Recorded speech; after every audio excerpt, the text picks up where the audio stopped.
Muchas gracias. Lo primero de todo, ¿podríais confirmarme que a mí también se me escucha correctamente? ¿Me escuchas bien? Y yo te escucho muy bien, Santiago. Genial. Pues vamos allá entonces.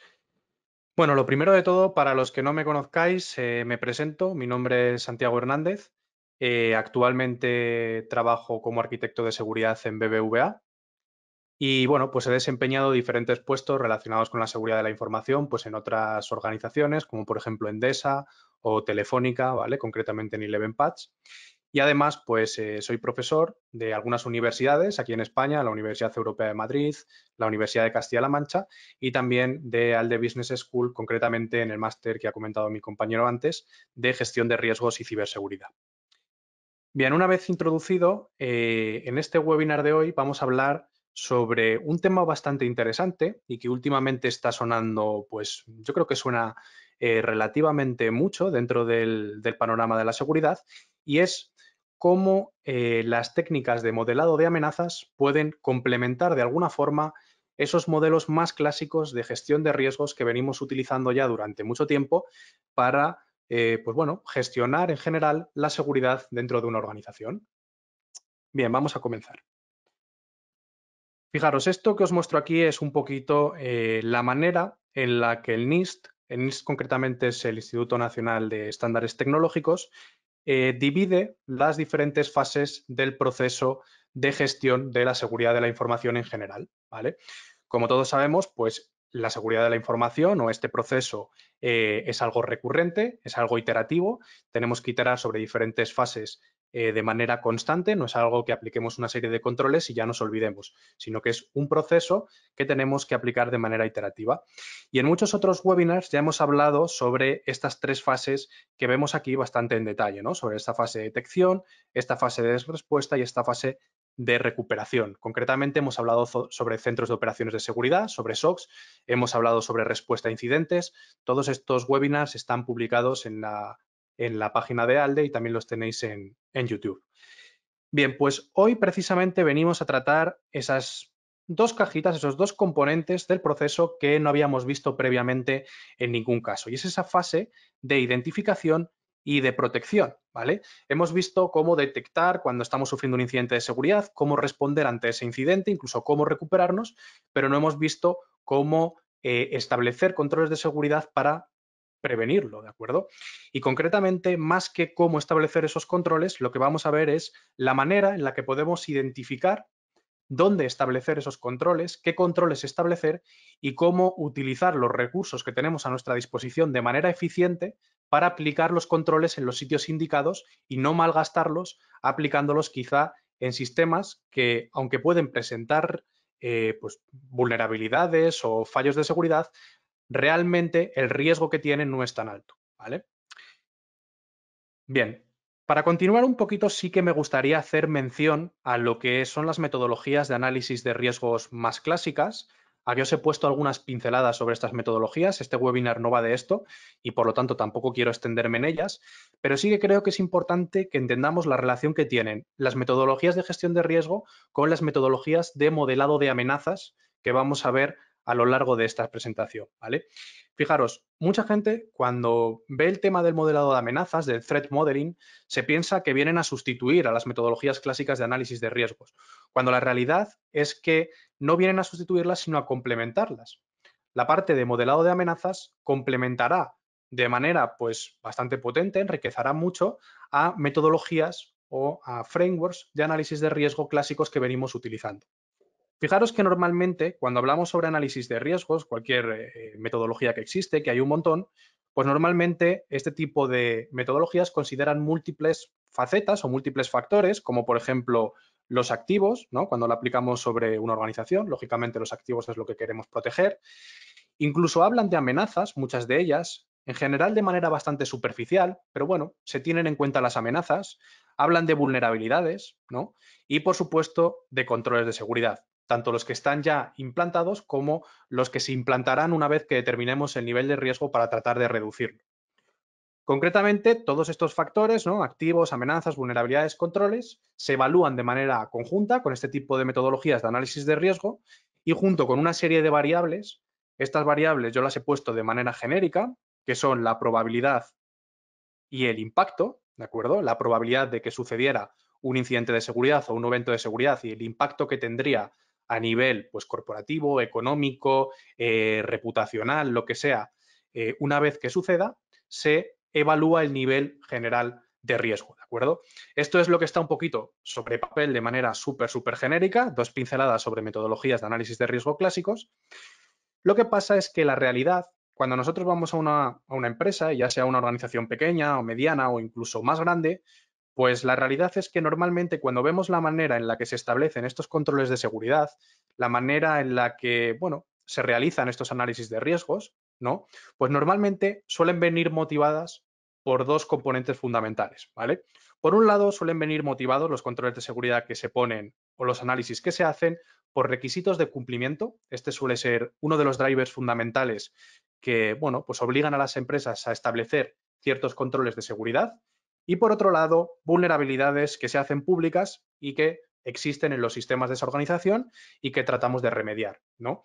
Fijaros que cuando hablamos de requisitos de cumplimiento, pues es algo bastante normal, ¿no? Todas las organizaciones prácticamente de cualquier sector se ven afectadas por diferentes normativas, por diferentes leyes, pues por ejemplo en el sector financiero, ¿no? Tenemos PCI DSS que nos afecta pues a nivel de información financiera, por ejemplo, de tarjetas, etcétera, etcétera, y tenemos que aplicar una serie de controles desde el punto de vista de la seguridad de la información pues para cumplir con esa normativa, pero si nos vamos a otros sectores, pues hay otras muchas normativas, ¿no? Pues por ejemplo, sector energético, aquí en España tenemos la Ley de Protección de Infraestructuras Críticas, que también obliga a establecer una serie de controles desde el punto de vista de la seguridad de la información.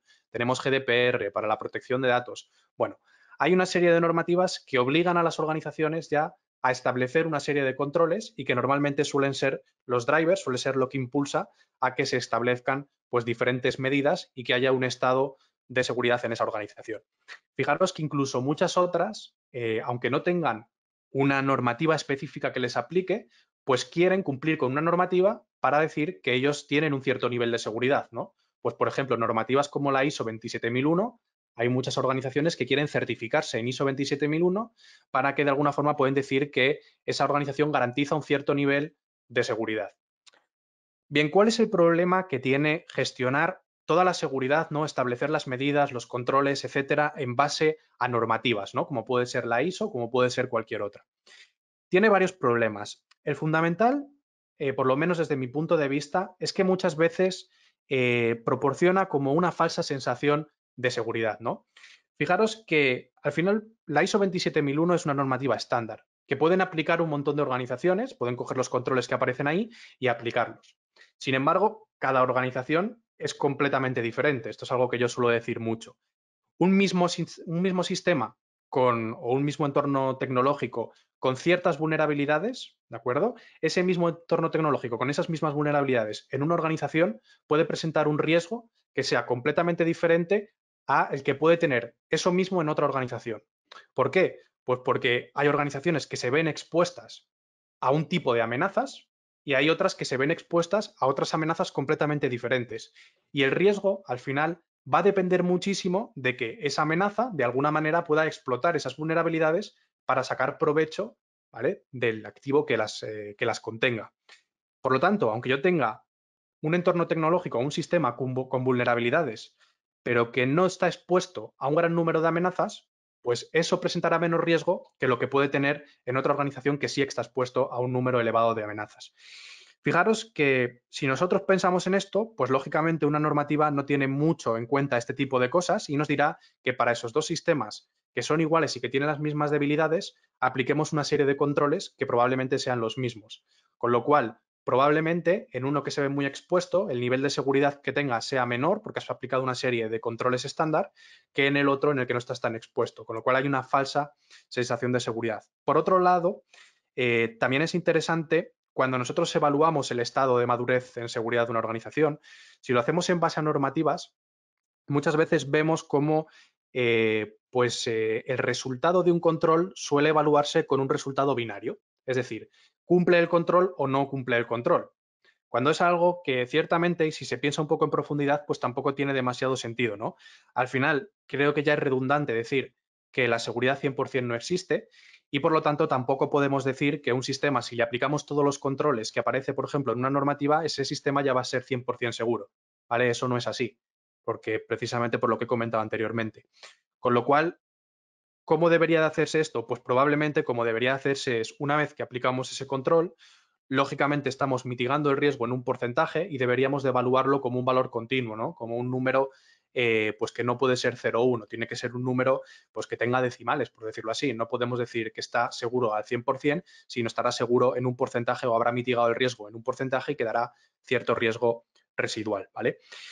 Bien, por otro lado es lo que decíamos, ¿no? A muchas organizaciones también, pues una de las cosas que suelen utilizar para gestionar el estado de seguridad y aplicar controles suelen ser las vulnerabilidades, ¿no?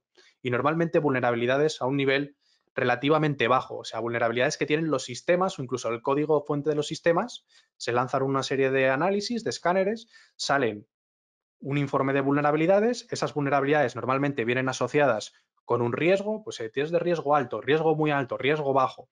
Y en base a ese riesgo, pues se da una priorización y se establecen controles, que normalmente suelen ser controles de muy bajito nivel, ¿no? Pues, por ejemplo, un control suele ser aplicar un parche o utilizar una herramienta concreta para mitigar esa vulnerabilidad, ¿de acuerdo? Fijaros que esto presenta también ciertos problemas bastante grandes, ¿no? A la hora de gestionar el estado de madurez en seguridad de una organización. Si nosotros solamente nos estamos guiando por las vulnerabilidades que tenemos, fijaros que únicamente sabiendo la vulnerabilidad o el tipo de vulnerabilidad que tenemos y el riesgo que presenta, sin saber más contexto, nosotros tampoco podemos saber si realmente estamos presentando un riesgo alto desde el punto de vista de la seguridad o no. ¿Por qué? Pues por lo que comentaba anteriormente. Fijaros, yo voy a poner un ejemplo muy rápido antes ya de pasar a lo que es el modelado de amenazas, pero esto sí que creo que es importante que se comprenda bien. Si yo, por ejemplo, tengo un sistema, ¿no? Simplificándolo al máximo, este caso de uso, si yo tengo un sistema que tiene una vulnerabilidad y vamos a decir que esa vulnerabilidad ha sido clasificada como muy alta, ¿vale? En una organización, y resulta que luego tengo otro sistema que tiene también en otra organización diferente esa misma vulnerabilidad u otra vulnerabilidad diferente, ¿vale? Que está clasificada como muy alta porque es otra vulnerabilidad diferente que es más peligrosa. En términos generales, si nosotros evaluásemos el estado de seguridad, diríamos que la organización que tiene esa vulnerabilidad muy alta está peor en términos de seguridad que la otra. Sin embargo, fijaros que sin el contexto exacto de dónde se sitúa ese sistema, ¿de acuerdo? Tampoco podemos saber esto a ciencia cierta.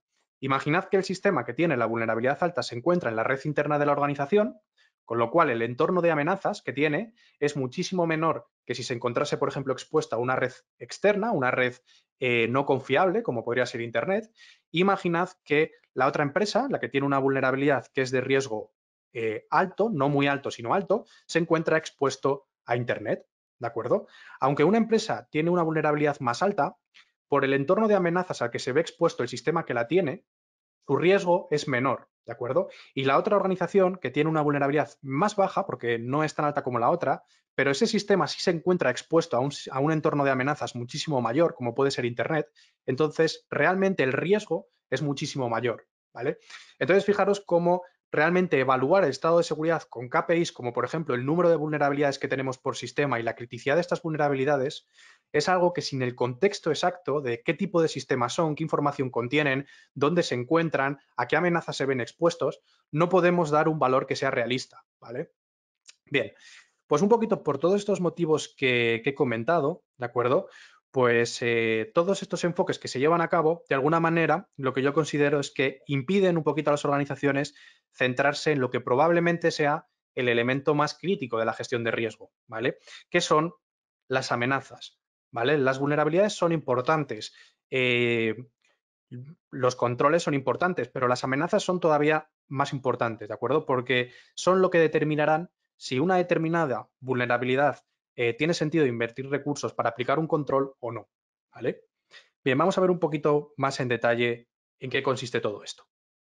Fijaros, partiendo un poco de lo que hemos hablado anteriormente, lo que vamos a ver ahora a lo largo de la presentación es cómo podemos realizar un análisis visto o desde el punto de vista de las amenazas, ¿vale? Vamos a ver cómo nosotros, a partir de un sistema, un entorno tecnológico que tengamos en una organización o que queramos montar, vamos a analizarlo desde el punto de vista de la seguridad, teniendo como objetivo o como punto central las amenazas que tienen los diferentes componentes de ese sistema, ¿vale?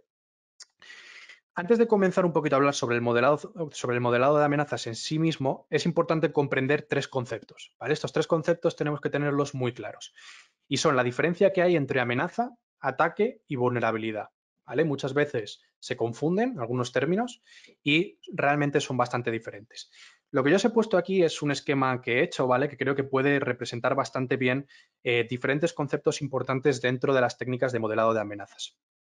Fijaros, por una parte, yo os he representado aquí un cuadro, el que veis aquí, que tiene en la parte exterior, pone entorno de amenazas, ¿de acuerdo? Un entorno de amenazas, pues básicamente va a ser algo donde vamos a estar expuestos a diferentes amenazas. Un entorno de amenazas podría ser, por ejemplo, Internet, ¿de acuerdo? En Internet existen diferentes amenazas que pueden afectar a componentes de nuestros sistemas.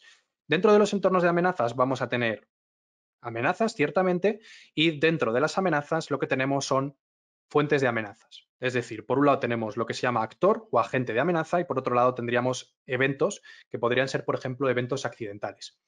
¿Qué quiere decir esto? Pues quiere decir que cuando hablamos de amenaza, no todas las amenazas que existen y que pueden afectar a un sistema tienen por qué ser, pues por ejemplo, atacantes o adversarios o agentes de amenazas que tienen el objetivo de comprometer alguno de tus sistemas. Y os pongo un ejemplo muy sencillo, que quizá no tiene que ver con la seguridad de la información, tiene que ver más con la seguridad física, pero que, bueno, tiene cierto sentido, ¿vale? Fijaros, si yo tengo un CPD, por ejemplo, el típico CPD que puede tener cualquier organización, y resulta que yo en ese CPD no tengo un sistema antiincendios, ¿de acuerdo? Por alguna razón yo no he instalado un sistema antiincendios, entonces ese CPD tiene una vulnerabilidad, que es que no tiene un sistema antiincendios, no tiene ese control y que si se produce un incendio probablemente se van a quemar todos los servidores, ¿vale? La amenaza, en este caso, no tiene por qué ser un actor malicioso, no tiene por qué ser una persona que quiera hacer el mal, sino que puede ser simplemente que una mala conexión eléctrica suelte una chispa y provoque un incendio, ¿de acuerdo? Y eso sería una amenaza que se origina como consecuencia de un evento accidental, ¿de acuerdo? Simplemente por explicar que dentro de las amenazas, pues normalmente puede haber amenazas que ocasionan actores o que se ocasionan como consecuencia de un evento accidental, ¿vale? Nosotros nos vamos a centrar concretamente en las que producen pues actores que normalmente tienen un objetivo malicioso, ¿de acuerdo? Fijaros, esto es desde el punto de vista de amenaza, ahora entraremos más en detalle sobre qué es una amenaza concretamente y lo que tenemos que entender es que las amenazas tendrán como objetivo los activos de nuestra organización y los activos estarán formados por diferentes componentes y estos componentes tendrán vulnerabilidades, ¿de acuerdo? Y las amenazas, concretamente los actores, los agentes de amenaza, tratarán de aprovechar estas vulnerabilidades para, de alguna forma, sacar rendimiento y pues comprometer estos activos, ¿vale? Y esta manera de explotar estas vulnerabilidades, de sacar provecho, es lo que se denomina como un ataque. Por otro lado, nosotros lo que hacemos es aplicamos controles de seguridad sobre estos componentes y sobre los activos para tratar de evitar estos ataques, ¿vale? Si entramos un poquito más en detalle sobre la definición de estas tres palabras, ¿no? De estos tres términos importantes, pues tendríamos que una amenaza va a ser, fijaros, cualquier circunstancia o evento con el potencial de afectar negativamente a las operaciones de una organización, activos de la organización o individuos a través del acceso no autorizado a un sistema, la destrucción o divulgación. Bueno, en definitiva, cualquier circunstancia o evento con el potencial de afectar negativamente, ¿de acuerdo? Y fijaros que aquí no hace referencia a que tenga que ser obligatoriamente como consecuencia de la actividad de un actor malicioso, ¿vale? Bien, estas definiciones, por cierto, todas estas definiciones salen del NIST, ¿vale? Del Instituto Nacional de Estándares Tecnológicos, por si alguien está interesado en obtenerlas o en acceder a ellas. Bien, vamos un poquito más allá y tenemos vulnerabilidad, otra de las cosas que hemos hablado anteriormente. Una vulnerabilidad nosotros la vamos a considerar únicamente como una falla o debilidad de los procedimientos de seguridad de un sistema de información, diseño, implementación o controles internos que podría explotarse accidental o intencionadamente y provocar como resultado una violación de los controles o de la política de seguridad del sistema, ¿vale? Va a ser una debilidad, una falla de seguridad que tiene un sistema, un componente o el diseño que de alguna manera pues puede aprovecharse para, como pone aquí, realizar una violación de los controles de seguridad, básicamente para comprometer de alguna manera un activo. Y por último tenemos el concepto de ataque, acuerdo? Que esto es algo bastante interesante y que veréis que luego todos estos conceptos van a volver a aparecer cuando hablemos de modelado de amenazas. Fijaros, un ataque no va a ser más que un mecanismo a través del cual un agente de amenazas, ¿de acuerdo? Un actor, en este caso malicioso, va a explotar, va a sacar provecho de una debilidad, de una vulnerabilidad que exista en el componente de un entorno tecnológico para causar pues, un impacto de seguridad que normalmente va a afectar pues, a la confidencialidad o a la integridad o a la disponibilidad o a la privacidad o a diferentes dominios de la seguridad de la información de ese sistema. ¿De acuerdo? Bien, pues habiendo entendido un poquito ya estos conceptos, que creo que son conceptos básicos para comprender todo el proceso de modelado de amenazas, lo siguiente que vamos a hacer es ya entrar de lleno en lo que es el modelado de amenazas y después de esto lo que yo os presentaré es la metodología o la estrategia de modelado de amenazas que a mí personalmente me parece más cómoda y mejor para utilizar en escenarios reales e iremos paso por paso viendo cómo se desarrollaría cada uno de estos pasos para modelar las amenazas de un entorno tecnológico, un sistema, un conjunto de sistemas, para que vosotros también pues, tengáis esta intuición y podáis aplicarla donde consideréis. Lo primero de todo, ¿qué es el modelado de amenazas? Fijaros, el modelado de amenazas es un proceso intuitivo que la mayoría de las personas realizan de manera inconsciente, ¿de acuerdo? Y normalmente, de manera muy simplificada, ya entraremos más en detalle, pero va a consistir en responder a estas preguntas que tenemos aquí. La primera, ¿cuáles son los activos de valor que me gustaría proteger, ¿vale? Dentro de la organización o dentro de un entorno tecnológico concreto.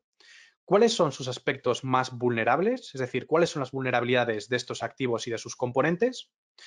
¿Cuáles son las principales amenazas que pueden afectarlos?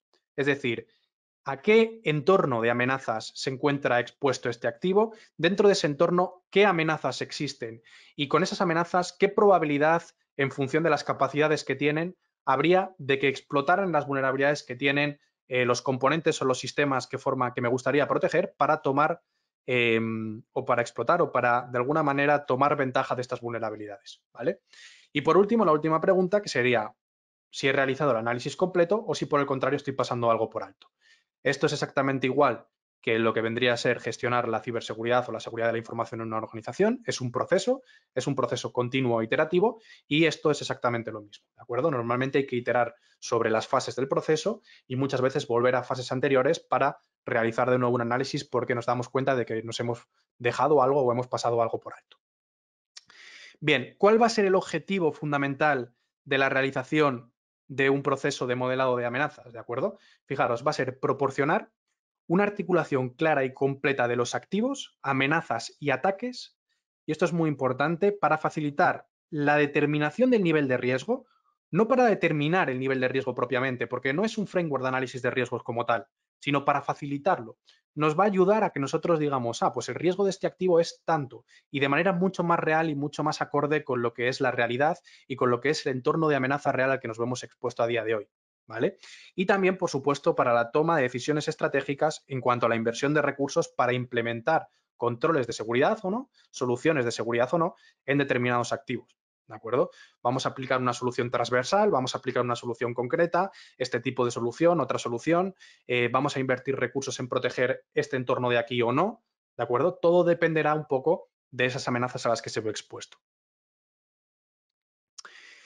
Bien, pues una vez visto de manera genérica los principales conceptos que tenemos que conocer y por otro lado también visto lo que es un proceso de modelado de amenazas, me gustaría ya entrar más al grano, ¿de acuerdo? Tampoco tenemos mucho tiempo, con lo cual quiero ir ya al grano y comentaros cuál es para mí quizá la metodología o el proceso más adecuado a la hora de realizar pues, un proceso de gestión o de modelado de amenazas en una organización.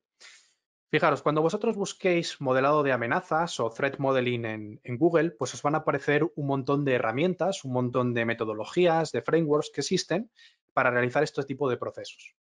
La realidad es que la mayoría de esos frameworks, la mayoría de esas herramientas o de metodologías suelen servir para una de las fases del proceso, pues por ejemplo, para identificar las amenazas o para hacer un modelado de ataques o para identificar los objetivos de negocio, pero hay muy poquitas que realmente te den pues un driver o una columna vertebral que tú puedas seguir para articular todo tu proceso de modelado de amenazas. Concretamente, para mí, la metodología más completa para realizar esta articulación del proceso completo es PAST, ¿vale? Que es esta que veis aquí. que es un acrónimo de Process for Attack Simulation and Threat Analysis. Fijaros, esta metodología está formada concretamente por 7 fases que iremos recorriendo más en detalle. Y yo lo que hago normalmente es, cojo esta metodología como driver, digamos como columna vertebral de ese proceso de análisis de amenazas, y después incorporo en las diferentes fases otras metodologías que existen y que se han utilizado tradicionalmente para el modelado de amenazas, que lo que vienen a hacer es complementar esta metodología y ayudarnos a que esa fase en concreto, pues quizá quede un poquito más detallada, sea más sencilla de ejecutar, etcétera, etcétera. Aquí hay 2 cosas que me gustaría comentar antes de empezar ya con el proceso en sí mismo. Y es que para mí es fundamental que si nosotros establecemos una metodología de análisis de amenazas, de manera que cuando, pues imaginaros, un área de negocio quiere, pues no sé, quiere implantar en la organización algún tipo de solución tecnológica. Por ejemplo, una aplicación web que va a dar servicio a clientes y que esa aplicación web tiene que mostrarle a los clientes ciertos datos que nosotros no tenemos en local en nuestra organización y tenemos que consumirlos de otra organización externa, de un proveedor externo que nos va a proporcionar esa información, de un web service externo, ¿vale? Y tenemos que establecer esa conexión entre nuestra organización y esa organización externa para recibir esos datos y mostrarlos en una aplicación web a clientes que tendrán pues acceso a esa información, etcétera, etcétera. Si quieren establecer este proceso, lo ideal es que en el proceso de análisis, cuando esa iniciativa, ¿no?, tecnológica pase por arquitectura de seguridad o por cualquier tipo de equipo de análisis de seguridad, se evalúe mediante una metodología de este estilo, ¿de acuerdo? Mediante una metodología de modelado de amenazas, para que nosotros podamos establecer los controles adecuados en cada uno de los componentes. Fijaros, para que eso sea posible, una de las características que yo considero imprescindible es que estas metodologías tratemos de simplificarlas lo máximo posible.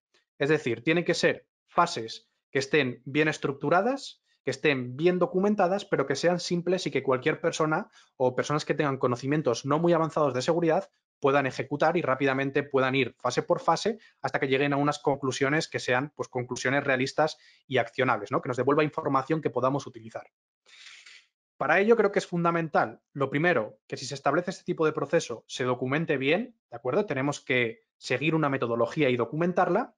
Y el segundo punto es que las metodologías que hay a día de hoy publicadas son metodologías estándar y por lo tanto no se van a adaptar perfectamente a ninguna organización.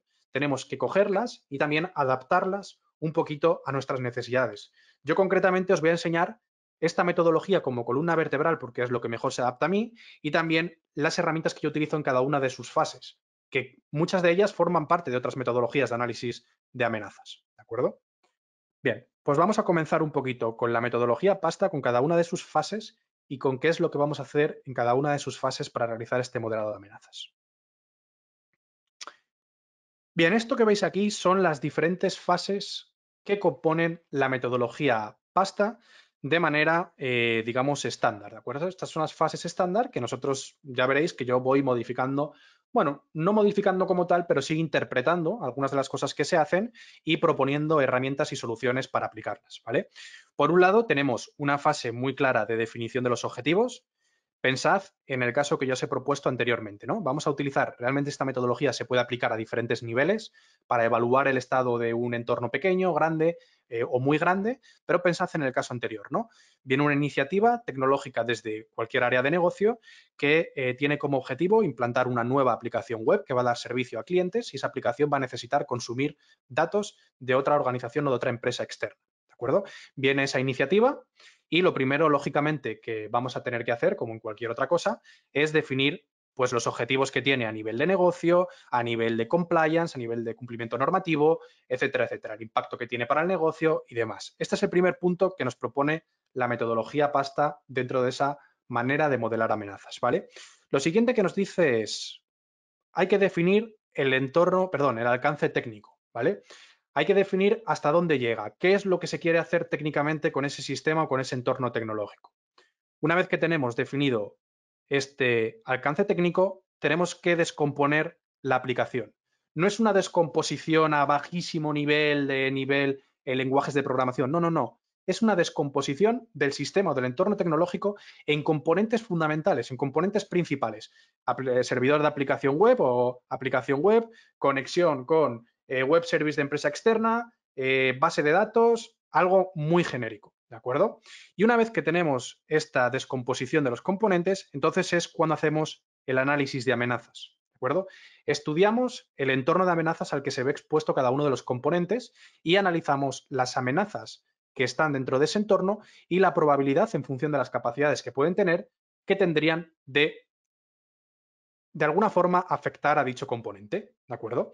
Una vez que tenemos hecho el análisis de amenazas de cada componente, identificamos o analizamos las vulnerabilidades o debilidades que puedan existir en ese componente, ¿vale? En esos componentes en general que hemos de alguna manera desgranado en la fase anterior. Y una vez identificadas las vulnerabilidades, fijaros esta fase, que es súper interesante, algo que no se hace casi en ningún sitio. Hacemos un modelado de ataques.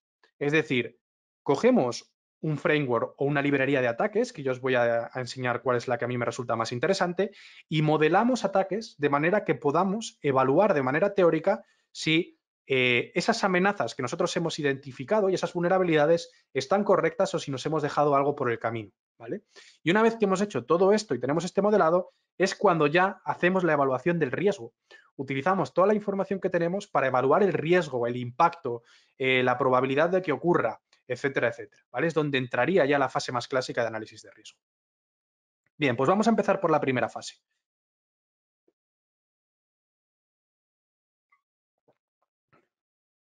Fijaros, tampoco me voy a centrar mucho en las primeras fases, ¿de acuerdo? Porque las primeras fases creo que es algo que todos conocemos, que se realiza de manera pues normal en todas las organizaciones, de manera habitual, y por lo tanto creo que tampoco merece la pena centrar los esfuerzos de esta presentación en estas primeras fases, ¿no? La primera es la definición de objetivos y básicamente consiste en 3 puntos fundamentales. Uno, obtener los requisitos comerciales, los requisitos de negocio para ese producto, aplicación, entorno tecnológico o lo que sea, ¿vale? Dos, definir los requisitos de protección de datos de alto nivel, es decir, qué tipos de datos van a procesarse en la aplicación. No, pues van a tener acceso los clientes. ¿Se van a poder registrar clientes? Sí. Vale, pues va a haber información confidencial de clientes. ¿Van a poder realizar pagos? Sí, pues va a haber quizá información financiera de clientes. Básicamente el tipo de información que puede ser susceptible de que le afecte algún tipo de normativa de protección de datos y después pues vamos a identificar de manera genérica las normas y obligaciones de cumplimiento que tenemos. ¿Por qué? Pues porque será una cosa también a tener en cuenta. Lógicamente vamos a tener en cuenta las amenazas y en función de eso aplicar unos controles u otros, pero es importante también tener en cuenta las normativas que apliquen, en este caso a ese entorno en concreto, porque en función de eso a lo mejor nos vemos obligados también a aplicar ciertos controles. Bueno, términos genéricos, yo creo que esto es algo que hacemos cada vez que hay una iniciativa tecnológica en cualquier organización. Bien, fase 2 de la metodología pasta, ¿de acuerdo? Una vez que nosotros tenemos identificados lo que serían los objetivos de negocio a alto nivel, es decir, los requisitos de qué es lo que se espera de esa aplicación a nivel de negocio, lo siguiente que deberíamos hacer es capturar los detalles técnicos de la arquitectura de la aplicación.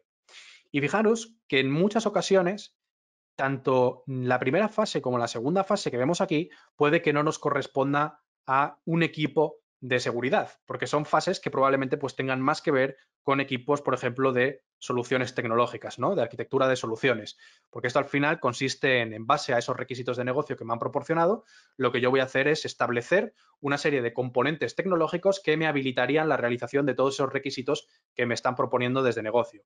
Es decir, de alguna manera voy a capturar los detalles técnicos y a establecer esa arquitectura de manera global, esos componentes tecnológicos que se van a requerir. ¿De acuerdo? En el caso de que nosotros estemos aplicándolo sobre algo que ya existe, ya tendremos esta arquitectura y estos componentes técnicos detallados, ¿de acuerdo? Porque ya están implantados. Bien, en la fase 2 capturamos todos estos requisitos técnicos y pasamos a la fase 3 de esta metodología de modelado de amenazas.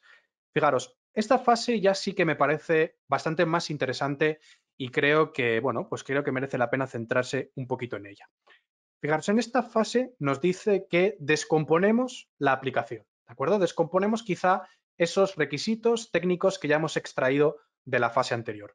Probablemente, como comentaba, la estructura básica ya nos la proporcione, o la arquitectura básica ya nos la proporcione otro equipo orientado a arquitectura de soluciones tecnológicas y nosotros lo que vamos a hacer en este caso, pues quizá es tratar de aterrizar un poquito más pues cosas como los protocolos que se utilizan, como los agentes que forman parte de los flujos de intercambio de datos, etcétera. Concretamente, para simplificar esta fase pues lo máximo posible, yo lo que suelo recomendar es que en esta descomposición de las aplicaciones, lo que se utilice es un diagrama de flujo de datos. Se haga un diagrama de flujo de datos, que sería esto que veis dibujado aquí. Fijaros, un diagrama de flujo de datos básicamente es una forma de representar un flujo de información a través de un proceso o sistema, generalmente sistema de información, que nos proporciona información sobre las salidas y entradas de cada una de la entidad y del propio proceso. Básicamente, ¿qué es lo que vamos a hacer? Pues vamos a identificar lo que nos pone aquí en la metodología. Vamos a identificar actores, activos, cosas como servicios, fuentes de datos, y vamos a establecer un diagrama de este tipo. Un diagrama de alto nivel, pero que ya desgrana esa solución tecnológica en diferentes componentes y, bueno, en algunos aspectos técnicos, como por ejemplo protocolos que se utilizan para el intercambio de información. ¿Qué es lo esencial representar en este diagrama, en esta fase? Para mí, lo esencial es representar los componentes, ¿de acuerdo? Los componentes que podemos aterrizar a un nivel tan bajo como nosotros queramos. No os recomendaría que bajaseis muchísimo a un nivel muy bajo, porque entonces se complica todo después, ¿de acuerdo? Es mejor quedarse a un nivel intermedio y que sea sencillo, pero que la información que obtengamos después sea accionable, podamos utilizarla, ¿vale? Entonces, los componentes, como por ejemplo en este caso, pues una aplicación web, un web service de la empresa externa, almacenamiento en la nube, una base de datos, o sea, algo sencillito, y también identificar los agentes, en este caso, los usuarios que van a tener acceso o que van a eh, a comunicarse con esa aplicación web, pues para obtener esa información que publiquemos en la organización, para registrarse o para cualquier cosa de este tipo. Segunda cosa importante que yo recomiendo representar en estos diagramas y es los flujos de información, ¿de acuerdo? Al final es un diagrama de flujo de datos y es muy importante saber cómo fluye la información entre los diferentes componentes y sobre todo si sale fuera de nuestra organización. ¿Veis? Aquí sabemos que desde la aplicación web fluye a la base de datos, ¿vale? Esto es un ejemplo muy sencillito. Desde la aplicación web puede fluir también a los usuarios que acceden a ella, también fluye al web service de la empresa externa, de donde consume información, y tiene que consumir información que está almacenada en la nube, ¿de acuerdo? Y por último, otra de las cosas muy interesantes a recalcar o a señalar en estos diagramas son los límites de confianza, ¿vale? Esto es algo bastante importante porque en función del límite de confianza en el que nos encontremos, estaremos expuestos a un entorno de amenazas u otro y nos afectará una amenaza u otra. Es decir, fijaros cómo aquí se establece un límite de confianza que dice que esto es la red corporativa confiable de nuestra organización, ¿vale? Aquí se establece otro límite de confianza que básicamente lo que nos dice es que a partir de aquí lo que tenemos es una red no confiable. Concretamente, esta red no confiable es Internet, ¿de acuerdo? Que es a través de la red que nosotros vamos a intercambiar la información con ese proveedor externo que establecemos otro límite de confianza porque los sistemas del proveedor se encontrarán en la red confiable del proveedor. ¿De acuerdo? Fijaros cómo un sistema que se encuentra en nuestra red o que se encuentra en nuestra red interna de nuestra organización, en la que tenemos controlados los controles de seguridad que se aplican, tenemos procesos implementados, etcétera, y que tenga una vulnerabilidad determinada, estará expuesto probablemente a un riesgo más bajo que ese mismo sistema con esa misma vulnerabilidad si se encuentra expuesto a una red no confiable, como por ejemplo Internet o la red incluso del vendedor, que probablemente sea menos confiable que la nuestra para nosotros, ¿no? Porque nosotros conocemos los controles de seguridad que tenemos, ¿vale? Aquí ya tendremos que hacer un análisis y quizá pues haya proveedores muy grandes como Amazon y demás proveedores de nube que tengan redes internas que sean tan confiables como la nuestra, ¿de acuerdo? Porque hemos evaluado a ese proveedor y sabemos que implementan controles de seguridad tan estrictos como los nuestros. Entonces ahí pues ese sistema tendría el mismo nivel de riesgo. Pero importante, componentes, flujo de datos y también límites de confianza, ¿de acuerdo? Entre cada uno de los componentes. Una vez establecido este diagrama, ¿de acuerdo? Este diagrama de flujo de datos, para mí esta fase estaría completa y lo siguiente que haríamos sería pasar a la fase 4, probablemente una de las fases más interesantes, que es la fase de análisis de amenazas, ¿de acuerdo? ¿Qué es lo que vamos a hacer en esta fase? Básicamente lo que vamos a hacer es coger el diagrama de flujo de datos que hemos creado en la fase anterior con los componentes y los límites de confianza y vamos a comenzar primero a identificar entornos de amenazas diferentes, como puede ser Internet, nuestra red interna, etcétera. Después vamos a identificar amenazas, que ahora veremos cómo, Y una vez identificadas las amenazas, vamos a, pues bueno, señalar esas amenazas y asignarles una probabilidad numérica, que la métrica puede variar en función de la organización y de lo que resulte más cómodo. A veces la métrica puede ser un número entero del 1 al 5, por ejemplo, que nos va a indicar la probabilidad de alguna manera de que esa amenaza pueda afectar a ese componente en base a, pues por ejemplo, el tipo de organización que somos, ¿no? Hay determinadas amenazas, como veremos después, que están específicamente orientadas a organizaciones que se encuentran en un sector específico, sector financiero, sector energético, en base a las capacidades que puede tener, ¿de acuerdo? Es una organización de crimen organizado, por ejemplo, a nivel mundial que tiene muchos recursos, pues oye, quizá ahí entonces la probabilidad de que nos afecte es mayor, ¿de acuerdo? Aquí se puede establecer, pues normalmente yo lo que establezco es una métrica del 0 al 5, ¿vale? Fijaros, ¿cómo empezamos identificando esas amenazas y esos entornos de amenaza? Una de las formas que a mí me resultan más interesantes, muchas veces esto se utiliza en fases posteriores, que veremos, pero nosotros en fases posteriores utilizaremos otro framework más completo. Pero una de las cosas más interesantes que me resulta a mí es comenzar estableciendo algunos escenarios de ataque a muy alto nivel, ¿de acuerdo? Muy, muy, muy alto nivel, que se podrían dar en base a los componentes y los límites de confianza y los intercambios de información que hemos establecido en la fase anterior. Y para ello es bastante útil utilizar una herramienta que se denominan árboles de ataque y que en muchas ocasiones, si buscáis threat analysis, veréis que hay gente que lo utiliza incluso como una propia metodología de modelado de amenazas, ¿vale? ¿Qué es un árbol de ataque? Y yo trataría de simplificarlo al máximo posible para no complicar esta fase. Pues es un diagrama de varios niveles que consiste en un nodo raíz, nodos intermedios, ¿de acuerdo? Un nodo raíz, que sería este de aquí, por ejemplo, nodos intermedios, como estos de aquí, y nodos hijos, ¿de acuerdo? Desde abajo, los nodos hijos son condiciones que deben ser satisfechas para que el nodo padre directo sea verdadero. Es decir, yo voy estableciendo aquí condiciones y cuando esto es satisfecho, se satisface, voy, digamos que el padre pues es verdadero, también se cumple, ¿de acuerdo? Cuando la raíz se satisface, es decir, cuando llegamos a la raíz, el ataque se completa. Es decir, lo que tenemos en la raíz es básicamente el objetivo que tendría un ataque determinado. ¿De acuerdo? Cada nodo puede ser satisfecho solo por sus nodos hijos directos. Fijaros que luego, si buscáis literatura sobre esto, pues hay un montón de artículos en los que se han definido árboles de ataque de diferentes formas, ¿no? Pues algunos complican un poquito más el árbol para darle más flexibilidad, otros simplemente utilizan un árbol sencillo en el que cumple únicamente con estos criterios. Yo personalmente lo que os recomendaría para esta fase es que utilizaseis un árbol de ataque lo más sencillo posible, ¿vale?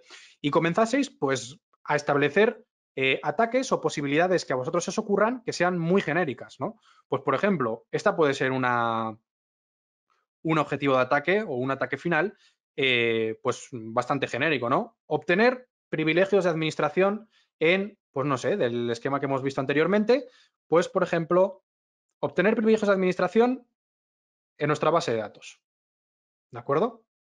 Y ahí empezar a definir nodos hijos en los que empezaríamos, ¿vale? ¿Cómo podría un atacante realizar esto? Pues primero tendría que obtener, por ejemplo, la contraseña de administrador, ¿de acuerdo? ¿Y cómo podría llegar a conseguir la contraseña de administrador? Pues a lo mejor podría hacerlo mediante un ataque de phishing al usuario administrador, podría hacerlo mediante un troyano, bueno, de diferentes formas, ¿de acuerdo?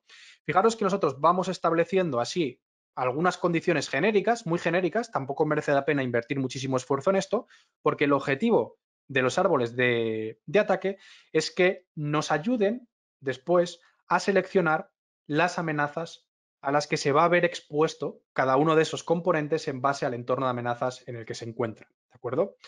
Bien, ¿cómo vamos a seleccionar las amenazas? Una vez que tenemos ya los ataques, los árboles de ataques hechos, unos cuantos para cada componente, lo que hemos hecho de alguna manera es aterrizar también mentalmente cuáles son pues, las posibles amenazas que existen, los posibles ataques más bien que existen, y en base a eso pues ya se nos van a empezar a ocurrir amenazas, incluso problemas de seguridad, vulnerabilidades, controles que hay dentro de ese entorno tecnológico.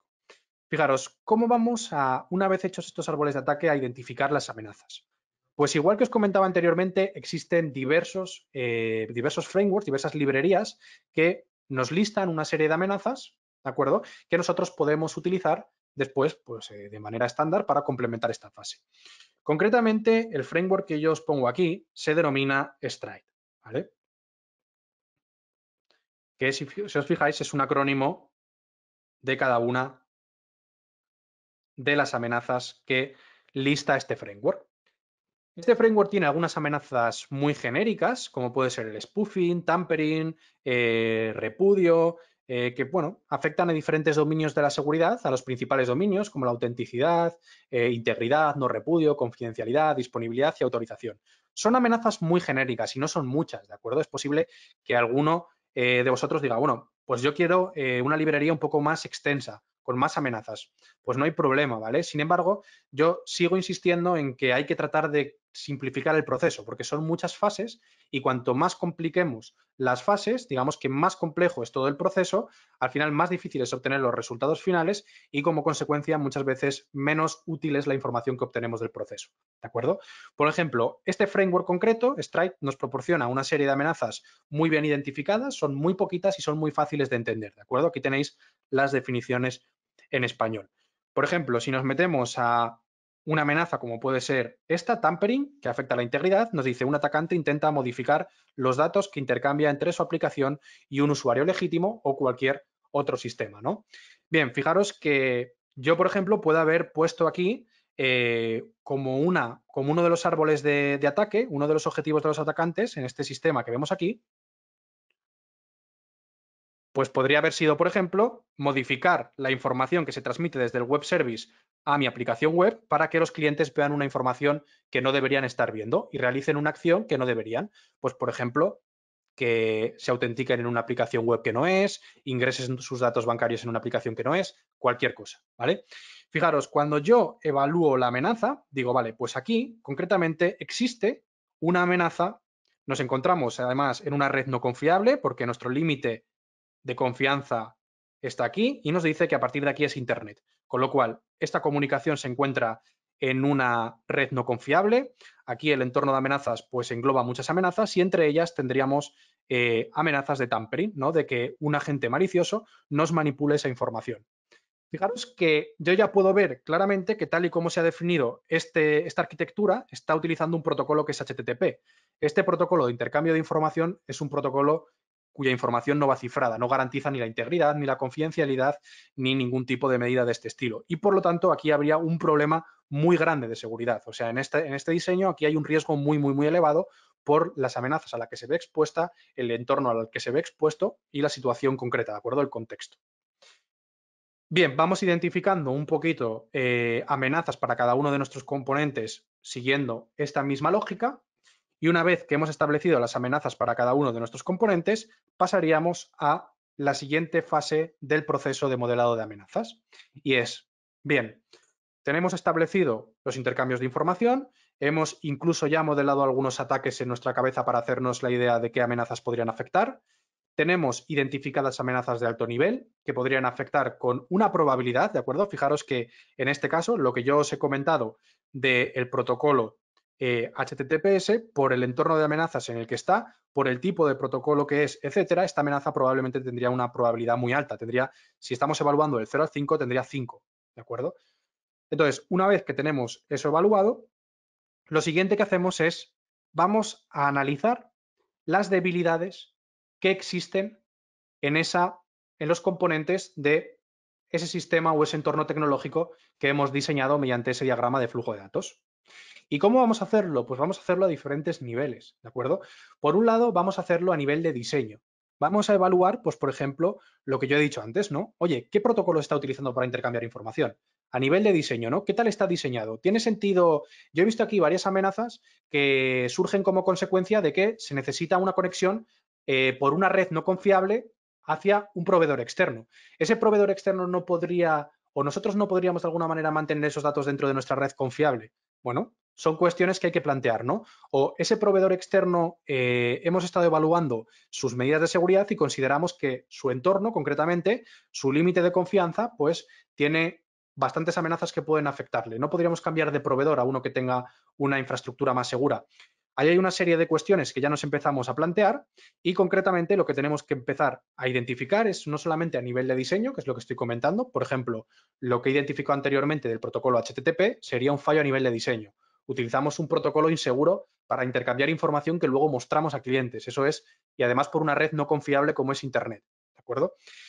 Y lo siguiente que haríamos también sería ir a bajo nivel, ya así ir a las vulnerabilidades a las que estamos acostumbrados. Es decir, podríamos incluso tratar de buscar en algunas bases de datos públicas, como por ejemplo esta base de datos que conocemos todos como Vulnerability and Exposures, que básicamente es una lista de información registrada sobre vulnerabilidades de seguridad conocidas y asociada a productos, con lo cual nosotros podríamos decir, bueno, ¿qué producto concretamente se va a utilizar como servidor de aplicación web?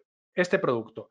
Vale, ¿tiene vulnerabilidades a día de hoy vigentes? Sí, tiene vulnerabilidades con un nivel de riesgo determinado. De acuerdo. Una vez que tenemos eso, ya veremos cómo en la última fase lo que haremos será poner todo en conjunto. ¿De acuerdo? Hemos identificado las vulnerabilidades, hemos identificado las amenazas, las vulnerabilidades tienen un nivel de riesgo, las amenazas tienen otro nivel de probabilidad y, lógicamente, cuando coincida que tenemos un componente con vulnerabilidades que tienen un nivel de riesgo alto que le afectan amenazas porque se encuentra en un entorno con una probabilidad alta, ahí es donde el riesgo va a ser muy elevado, ¿vale?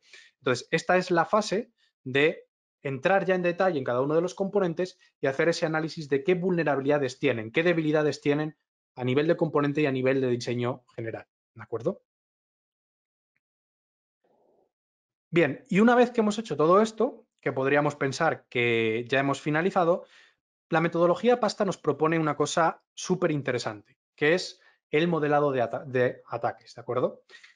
Nos dice, bueno, pues para probar de alguna manera, o al menos así es como yo lo interpreto, ¿de acuerdo? Para garantizar de alguna manera que hemos identificado las amenazas adecuadas y que hemos identificado las debilidades adecuadas, vamos a realizar un ejercicio de modelado de ataques para, de manera teórica, comprobar si algún ataque real podría afectarnos o no a este sistema en base a eso que ya hemos identificado y posiblemente identificar nuevos agentes de amenaza, nuevas amenazas o nuevas debilidades. Aquí muchas metodologías te proponen que utilices los árboles de ataque, ¿de acuerdo? Sin embargo, los árboles de ataque para mí es algo que es demasiado alto nivel, que depende demasiado del analista, ¿de acuerdo? Y de los conocimientos que tenga el analista, y por eso yo recomiendo ponerlos en la primera fase simplemente o en esa fase de identificación de amenazas únicamente como algo conceptual para tratar de identificar amenazas desde el comienzo, ¿vale? ¿Y qué es lo que propongo utilizar para esta fase de modelado de ataques? Propongo utilizar la matriz de Mitre conocida como ATT-ANCECA, ¿de acuerdo? Que es una base de datos que incluye conocimientos sobre principales objetivos que tienen los atacantes y cómo logran estos objetivos. Concretamente, ahora os la voy a enseñar en real, ¿de acuerdo? Os la voy a enseñar ahora en el navegador, pero esta matriz lo que ha recopilado es en base a un conjunto de grupos de atacantes reales y ataques reales que han realizado, lo que ha recopilado ha sido los objetivos fundamentales que tenían los atacantes y las técnicas que utilizaron para lograr estos objetivos, ¿de acuerdo? Y estas serían las técnicas. Muy rápido voy a enseñaros cómo es esta matriz, ¿de acuerdo? Podéis entrar en Internet, esta es la matriz, y aquí os aparecen pues, todos los objetivos que pueden tener, por ejemplo, persistencia, ejecución, acceso inicial, y cuando pulsamos en uno nos lleva a en qué consiste, qué agentes de amenaza los han utilizado, grupos de atacantes reales, ¿de acuerdo? Las mitigaciones, cómo detectarlo, etcétera. Y además podemos utilizar esta base de conocimiento para acceder a la sección de grupos, donde nos van a decir muchísimos grupos activos que existen a día de hoy que están realizando ataques contra organizaciones. Fijaros, todos los grupos que hay. Hay muchísimos. Todo esto te pone la descripción exacta de qué es lo que hacen, contra qué tipo de organización atentan y qué tipo de técnicas utilizan. Esto nos ayuda también a iterar sobre la fase de identificación de amenazas, identificando agentes de amenaza, como podemos tener aquí, que nos complementen. Si somos una empresa del sector bancario, qué tipo de grupos podrían afectarnos. ¿De acuerdo? Bien, y una vez identificados estos ataques, una vez modelados estos ataques, fijaros como yo aquí lo que suelo hacer muchas veces es que me cojo ataques reales, ataques que han ocurrido, analizo, por ejemplo, informes de estos ataques, me meto en la matriz de Mitre, veo qué técnicas utilizaban los atacantes, lo modelo de esta forma el ataque según las técnicas y luego con este modelado lo evalúo sobre los componentes que he sacado en ese diagrama de flujo de datos, ¿de acuerdo? Y de esa manera identifico nuevas amenazas, nuevas vulnerabilidades, etcétera. Y por último, ya para terminar, porque me estoy quedando muy corto de tiempo, simplemente comentar la última fase, que consistiría ya en una fase que conocemos, más clásica, en la que ya calcularíamos el riesgo de cada amenaza, midiendo pues, el impacto técnico, monetario, empresarial, causado por los ataques en base a la probabilidad de que cada amenaza realice un ataque, esa probabilidad que establecimos, en base también al riesgo de las vulnerabilidades, identificaríamos contramedidas para mitigarlas, recomendaríamos esas medidas preventivas y sabríamos que tenemos que dedicar esfuerzos y la estrategia tiene que estar orientada concretamente a donde haya mayor riesgo en función de las amenazas y en función de las vulnerabilidades y ese valor calculado previamente. Y por último ya calcularíamos los riesgos residuales, ¿de acuerdo? Es decir, recomendaríamos también otra estrategia para gestionar esos riesgos que quedarían, porque como he comentado anteriormente, a pesar de aplicar esta metodología, pues probablemente no seamos capaces de mitigar todos los riesgos debido pues, a limitaciones presupuestarias o cualquier cosa de este tipo. Y nada, por último os dejo aquí que es interesante normalmente a la hora de mitigar, pues asignar junto con las amenazas una serie de mitigaciones estándar, como las que pongo aquí, de manera que una persona que tampoco tenga conocimientos avanzados, en base a las amenazas que ha identificado, también sea capaz ya de tirar de una lista de contramedidas estandarizadas, ¿de acuerdo? Y poquito más. Esto es todo lo que os quería comentar. Disculpadme un poco si he ido un poquito rápido en las últimas fases, me he quedado sin tiempo. Y nada, no sé si hay tiempo para alguna pregunta. Muchas gracias por tu presentación y lamentablemente nos hemos quedado un poquito cortos de tiempo. Será para la próxima vez que tengamos un webinar de este tema. De acuerdo, pues si no hay preguntas, de todas formas, si te pueden redirigir las preguntas a ti a través de la encuesta o lo que sea, tú me las puedes redirigir a mí por correo electrónico y las puedo responder offline, ¿de acuerdo? Así que nada, simplemente Perfecto. agradeceros a todos muchísimo haber asistido y nada, disculpas a todos por el tiempo. Gracias. Hasta luego. Hasta luego.